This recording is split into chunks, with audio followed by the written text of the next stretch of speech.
29e degré, il y a une cérémonie où on demande aux candidats de piétiner la croix avec le pied gauche, le pied droit, etc.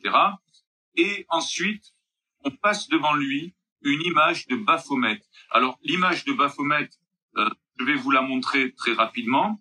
Elle est dessinée par Eliphas Lévy, qui est un franc-maçon et un occultiste du 19e siècle. Voilà.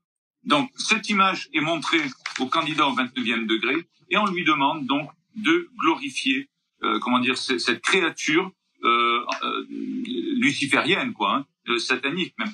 Alors, une chose qui est importante, vous parliez justement des rituels. Voilà donc l'image de Baphomet. Regardez bien, notamment la position des bras, et on voit également que ce personnage a des seins de femme et il y a symbolisé entre ses jambes un phallus en érection. On va voir cette image dans le tarot numéro 15 et le tarot du diable. On voit la position des mains, on voit qu'il a des seins de femme et un sexe d'homme. C'est la carte du diable, ça, dans le tarot.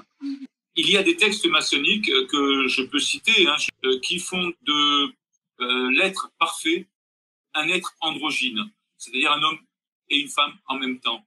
Et on va trouver là l'explication de la théorie du gender. C'est-à-dire, alors on vient nous dire que ça n'est pas une théorie, mais en fait c'est bien la pratique du gender. Voilà, du genre, celle qui permet aux personnes d'être hommes et femmes quand ils ont envie de l'être.